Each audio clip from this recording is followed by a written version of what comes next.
اللہ हम पर कितना मेहरबान है। अल्लाह ने हम पर कितनी रहमतें की हैं। वो रहमतें कि जब भी कोई मुसीबत हम पर आती है तो अल्लाह हमें उस मुसीबत से बचाता है। क्या आपको एक मुसीबत याद है जो हमेशा रही हो? कोई मुसीबत हमेशा के लिए नहीं होती, क्योंकि अल्लाह उस मुसीबत को आखिर में ख़त्म कर देता है।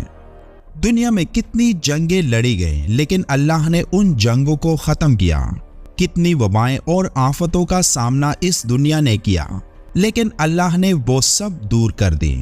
दुनिया आज भी मुसीबत में है, हर कोई परेशान है। महंगाई और करप्ट लोगों की हुक्मरानी ने हमारी मुसीबतों में इजाफा कर दिया है। ऐसे में आप सोच रहे होंगे कि हम क्या कर सकते हैं। कौन कहता है कि आप कुछ भी नहीं कर सकते? आपको अल्लाह ने ऐसी ताकत दी है जिससे आप अपने सामने पहाड़ों जैसी बड़ी मुसीबतों को भी दूर कर सकते हैं। बस आपको उस ताकत को समझना है और उस पर यकीन रखना है। अल्लाह की ये ताकत आपकी जिंदगी बदल सकती है, और ये सिर्फ चंद हुरूफ की ताकत है जिसे आपने मुसलसल पढ़ना है, और वो हुरूफ हैं अस्तगफार। ये एक सादा लेकिन ताकतवर दुआ है। गुनाहों के बोझ से अगर दिल भारी हो, जहन परेशानियों का शिकार हो जाए, तो अस्तगफिरुल्लाह की एक सादा सी दुआ आपके दिल को पुरसकून कर देती है, जिसे किसी भी वक्त जब भी चाहे पढ़ सकते हैं।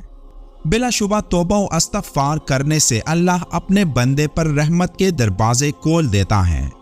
अगर आप ये सोच रहे हो कि इस्तगफार सिर्फ जुबान से अदा होने वाला एक लफ्ज है, तो आप गलत हैं, क्योंकि इस्तगफार में अल्लाह ने ऐसे राज पोशीदा रखे हैं जिन्हें समझकर ही एक इंसान के तमाम दुख दर्द गायब हो जाते हैं।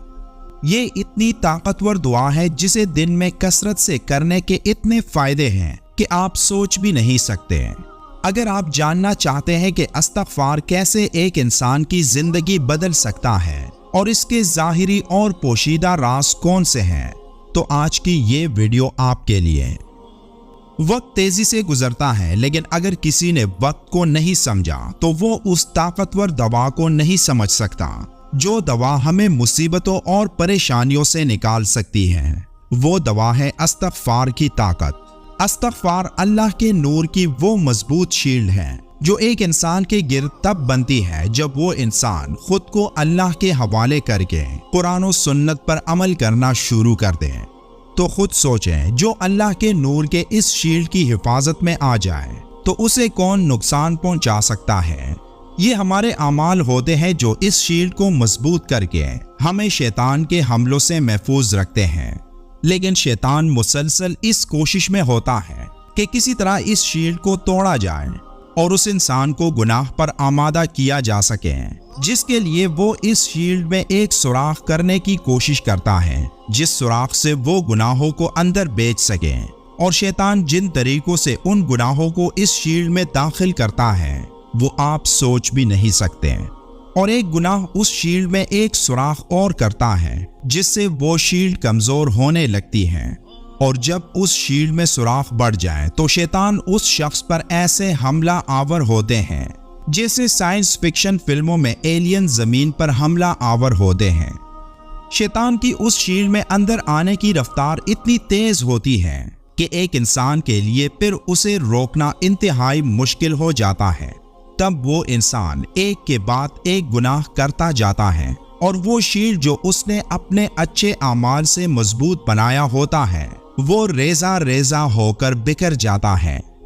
आज के दौर में इस शील्ड को कायम रखना इंतहाई मुश्किल काम है, क्योंकि आज हमारा ईमान सबसे निचले लेवल पर आ चुका है। जैसे कि हजरत मोहम्मद सल्लल्लाहु अलैहि वसल्लम ने फरमाया कि मुसलमानों पर ऐसा जमाना आएगा कि उनमें अपने दीन पर जमे रहने वाला अंगारे को पकड़ने वाले की तरह परेशान होगा। आज का दौर वही दौर है जहां ईमान को बचाना मुश्किल होता जा रहा है। ऐसे में खुद को गुनाहों से दूर रखने और अपने ईमान की शील्ड की मजबूती के लिए जिस चीज की सबसे ज्यादा जरूरत है वो है इस्तगफार की कसरत। किसी शख्स ने हजरत अली रज़ियल्लाहु ताला अन्हु के सामने बुलंद आवाज से अस्तगफिरुल्लाह कहा तो आपने उससे फरमाया, कुछ मालूम भी है कि इस्तगफार क्या है? استغفار بلند منزلت لوگوں کا مقام ہے اور یہ ایک ایسا لفظ ہے جو 6 باتوں پر حاوی ہے۔ اول یہ کہ جو ہو چکا اس پر نادم ہو، دوسرا یہ کہ ہمیشہ کے لیے اس کے دوبارہ نہ ہونے کا پکا ارادہ کر چکا ہو، تیسرا یہ کہ تمام مخلوق کے حقوق ادا کرنا، یہاں تک کہ اللہ کے حضور میں اس حالت میں پہنچو کہ تمہارا دامن پاک و صاف ہو، چوتھا یہ کہ جو فرائض تم پر عائد کیے ہوئے تھے اور تم نے انہیں ضائع کر دیا تھا انہیں اب پورے طور پر ادا کرو، پانچواں یہ کہ جو گوشت حرام سے نشوونما پاتا رہا ہے اس کو غم و شرمندگی سے پگھلاؤ، یہاں تک کہ کال کو ہڈیوں سے ملا دو کہ پھر سے ان دونوں کے درمیان نیا گوشت پیدا ہو، اور چھٹا یہ کہ اپنے جسم کو اطاعت کے رنج سے آشنا کرو جس طرح اسے گناہ کی شیرینی سے لذت اندوز کیا تھا، اور پھر کہو استغفر اللہ۔ لیکن اس فرمان سے یہ مطلب ہرگز نہ لیا جائے کہ استغفار نہیں پڑھنا چاہیے یا بلند آواز میں استغفار پڑھنے میں کوئی برائی ہے، بلکہ یہ فرمان استغفار اور استغفار پڑھنے والوں کا صحیح مقام پہچاننے کے لیے ہے۔ اس فرمان میں اس جانب اشارہ ہے کہ جب تک تو نے دنیا سے منہ ہی نہیں موڑا اور گزشتہ خطاؤں سے صدق دل سے توبہ ہی نہیں کی تو کس حق سے اللہ سے مغفرت کا طلبگار ہو رہا ہے۔ ساتھ ساتھ اس جانب بھی اشارہ ہے کہ بلند آواز میں استغفر اللہ کہنے میں نفس کی خواہش پوشیدہ ہو سکتی ہے کہ لوگ میری زبان سے استغفار سن کر مجھے پاک باز سمجھیں گے۔ اس کے ساتھ ساتھ آپ نے بلند منزلت لوگوں کی نشاندہی بھی فرما دی کہ ایسے لوگ اللہ سے مغفرت طلب کرنے کے حقدار ہیں جو گناہ کی دنیا سے خود کو الگ کر چکے ہیں، ورنہ جس نے گناہ کا ارادہ ہی نہیں چھوڑا، جس نے اللہ کی جانب رخ ہی نہیں پھیرا، تو اس کا یہ کہنا ہی درست نہیں کہ میں اللہ سے مغفرت کا طلبگار ہوں۔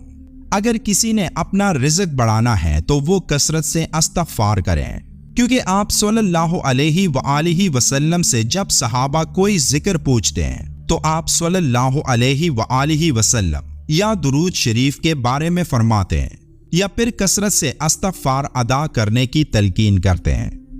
ایک روایت میں یہ بھی ذکر ہے کہ جو شخص استغفار کو کثرت سے ادا کرنا شروع کر دیں تو اللہ اس کو ہر قسم کی پریشانی اور مصیبت سے نکال دے گا۔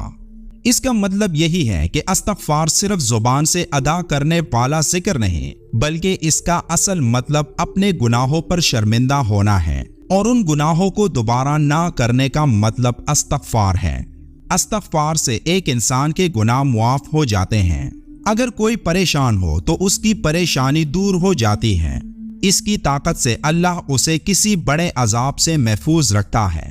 اس کی کثرت سے خیر و برکت اور دلوں کا سکون حاصل ہوتا ہے، رزق بڑھتا ہے اور مال و اولاد میں اضافہ ہوتا ہے۔ یہ مصیبتوں سے دوری اور جسمانی اور روحانی قوت میں اضافہ کرتا ہے۔ کثرت سے استغفار آپ کو اس مقام پر پہنچا دے گی جس کا آپ نے کبھی سوچا بھی نہیں ہوگا۔ اس لیے کثرت سے استغفار کریں اور ویڈیو کے آخر میں ایک بار درود شریف بھی پڑھیں۔ ملتے ہیں ایک اور معلوماتی ویڈیو میں، تب تک کے لیے اللہ حافظ۔